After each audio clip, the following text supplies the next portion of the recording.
So y'all, I found me a really good deal on some dark meat chicken. Y'all, it's the thigh, the wing, the leg. Only $1.49 a pound. Great deal. So I'm going to show you guys how I make my smothered chicken today.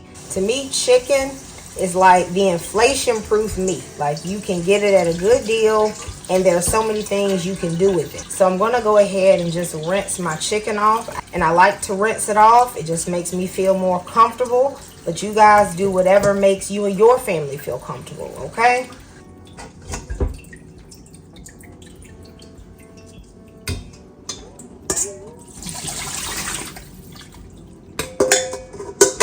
I'm going to let this drip to the side, and I'm going to dry it with a paper towel. If you clean meat in your sink, you definitely need to wash your sink out, okay? Go in there good and get your sink clean. I'm going to use paper towels to dry off my chicken. I like to make sure the chicken is very dry so that the seasonings stick better, and also it will sear better. You can also place a paper towel under all your chicken, and if you let it set for a few minutes, most of the water will collect and it will dry off. I know what you all are thinking. You are thinking that is a lot more chicken than you had before, Kamira, and you are right. Okay, so I actually bought 2 packs of this discounted chicken, and I really just felt like, you know what, I need to go ahead and cook it. And it's cool because, you know, this is about 4 pounds of chicken, about 4 to 4.5 pounds, and I got all this chicken for like $7. So it's a great deal, just more to share. All right, so I'm going to go in with some adobo. This is about a tablespoon of adobo. I'm using this kind of like salt in this recipe, but this particular one also has some other like flavor enhancements, so this is a good one. I'm also going to go in with some Cajun seasoning. This is a low sodium Cajun seasoning. Very important because oftentimes when Cajun seasoning is used, you know, sometimes it can be super salty. So you just want to make sure, you know what you're using and you don't over salt your dish. All right. Then some white pepper. And of course, guys, you just season to taste. Okay. Just season until you sneeze in. All right, baby. Okay. Now, I'm going to use just a little bit of cayenne pepper. Not a lot. This dish isn't meant to be spicy, but a little bit of warmth brings out other flavors in your dish, okay? I'm also going to go in with some chicken seasoning. You can use any chicken seasoning you want. This one just has like garlic powder, onion powder, herbs. You can use Chef Pappardon's Poultry Magic. They're all pretty similar, okay?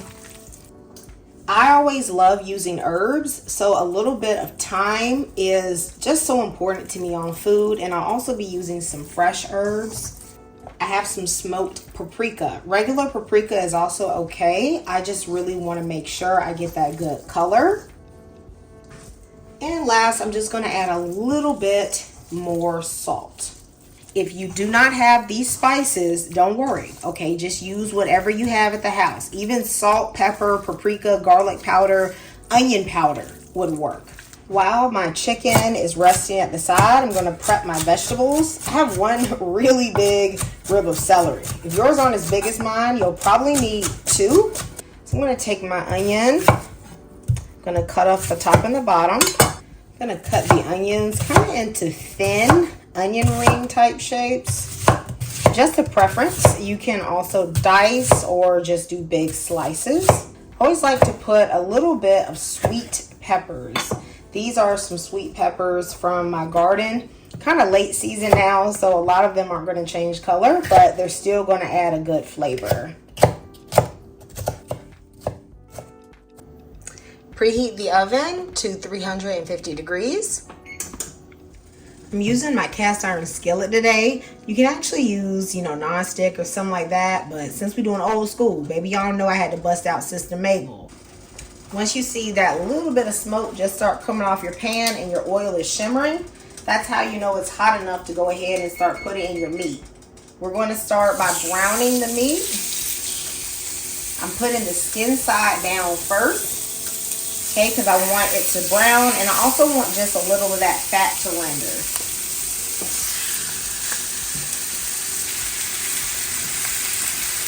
We're going to do this in 2 batches, and I'm just going to let it sit unmoved on one side for at least 3 to 4 minutes.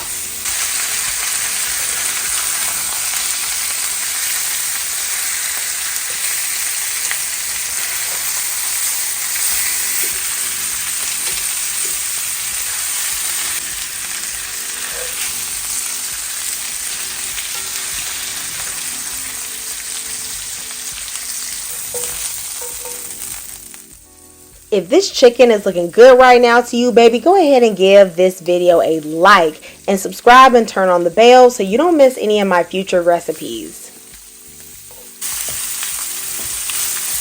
Okay guys, so I've turned my heat down to about a 2. I don't want any of the spices in the bottom of this cast iron to burn. You know, cast iron heats well, so you don't actually have to have the eye up too high. I'm going to add in some butter. Yes, y'all, some good old-fashioned butter. Immediately go in with your vegetables.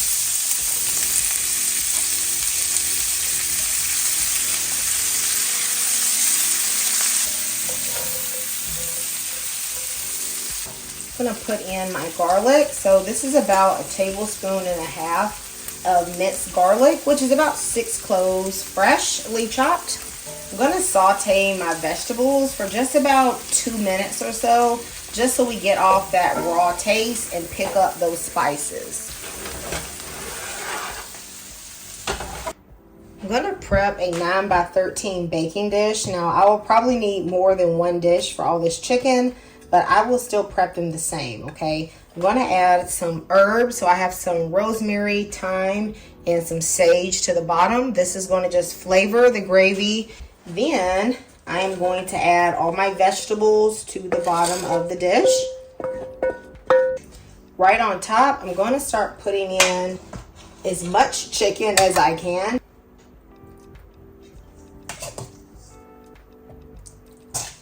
Okay, so I'm going to put all the thighs and the legs in one dish, and then I'm going to end up putting my wings in a separate skillet. Y'all know I love bone broth, so I'm just using some canned bone broth that I made a little while back. You can buy bone broth, of course, already made. Just gonna go in and put it in on the side. Y'all don't pour it on the top of that chicken. You're gonna wash the seasonings away, okay? You don't want to do that. I'm just gonna add a little bit of water. When that water mixes with the broth as well as the drippings from the chicken, it'll still be full of flavor. I'm gonna cover this with some foil. If you want, you can put parchment paper first, then the foil. So I don't have to dirty up another dish. I'm just gonna place my wings inside of my cast iron skillet, and we're gonna bake the wings just in the skillet. I just rinsed out the marination bowl, and I'm going to pour that at the bottom of these wings. This may look like a lot of water, but remember, we're going to make a gravy, okay? A thick gravy. And it's not smothered chicken if you don't have a lot of gravy. I'm going to cover this up with foil. And the wings will get the same flavor as the rest of that chicken, because I'll just mix the broth, and y'all will have a good gravy, okay? I am going to cook my chicken covered at 350 degrees for about 35 minutes. At the end of this cook time, this chicken will not be thoroughly cooked. So baby, don't be taking those samples. Okay.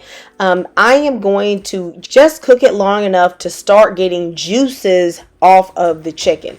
If you want, you could actually go even as long as 45 minutes, but 35 minutes is okay with me. Then I'm going to remove the chicken from the oven. I'm now going to remove the chicken, and I'm putting it in a bowl. Now this is the same marination bowl, but this bowl has been cleaned. And y'all, you see all this goodness we got down here? That's what we want. We're going to use this for our gravy. And I'll use these drippings too. I'm putting half of a stick of butter into a skillet, and yes, baby, you need half a stick. This is unsalted butter. My heat is really on medium low, so about a 3 on the burner, and then I am going to go in with half a cup of flour. This is just regular all-purpose flour, okay? We're going to cook this flour in this butter mixture because we want to get out that raw flour taste. If you just throw your flour in here and try to make a gravy and don't cook it a little bit, your gravy not going to taste right, honey, okay? Keep moving it, all right? Keep moving it. This ain't the time to walk away. It's going to take about a minute for the flour to get lightly brown, but don't push it too far or else it's going to start to get nutty. And we don't want a nutty taste to the gravy. Okay, this is about where it should be. I'm going to start putting in that pan drippings. To help avoid lumps, you just always keep stirring. Now, I'm going to add a little bit more since, you know, the gravy has absorbed a lot. I'm going to pour in some more. If a little bit of vegetables get in there, what's the big deal, okay? Now, of course, I'm cooking my chicken wings in my cast iron skillet. If I was not doing that, then, of course, I would have made my gravy in the cast iron skillet. I switched over to a whisk. Now, y'all, it's a beat up whisk. Okay, don't worry about it. You still get the job done. And I'm going to add the last bit of the pan drippings. Now, at this point, you can check the flavor of your gravy, okay? Most of the seasonings was on the chicken. You know, that flavor has gotten in here. So I have tasted mine. Mine needs to be a little richer, you know, a little more depth of flavor. So I'm going to add in some better than bouillon paste. And that makes sense since I added some water. So this is just going to give it that, you know, chicken broth, really rich flavor. I also feel like it does need about a pinch more salt as well, though. I'm also going to put in some heavy cream. Heavy cream will add a beautiful richness. If you don't want to use heavy cream, you can also use half and half. See how that gravy changed? That's that old-fashioned taste. I'm also going to add a little bit more Cajun seasoning. I'm also going to put some garlic powder, some more pepper, a little bit more thyme, and I'm going to add some more of that chicken seasoning. Just season your gravy to taste, okay? You want to make sure that before you put it back on the chicken, it has a good flavor. I took some of the vegetables out so that I could have some for my wings. So I'm just going to add my thighs and my legs back into my 9x13 dish. All right, y'all, look, we're going to pour on this delicious gravy. I like to start with a little bit more gravy than I want in the final dish because I'm going to bake this uncovered at 375 degrees for 45 minutes to an hour. That is going to reduce the gravy a bit and concentrate the flavors. It also gives a nice caramelization on the top of the chicken, which I enjoy. Let me know in the comments, do you sop up all that gravy with rice or mashed potatoes or even a little bit of crusty bread? I'll do rice, but I quite enjoy putting this over potatoes. I just feel like it is perfect. Now, y'all, check out this chicken. Baby, you know this looks so good. I actually don't really baste the chicken very much while it's cooking, but if you need to, you definitely can. Guys, I am going to just show y'all how beautiful this gravy is. This will definitely be one of the best smothered chicken recipes you ever tried. But honey, I'm not even going to try to convince you because once you make it, you will know. Guys, I hope you enjoyed this video and that you will make this recipe. God bless you for watching and supporting this channel. Goodbye.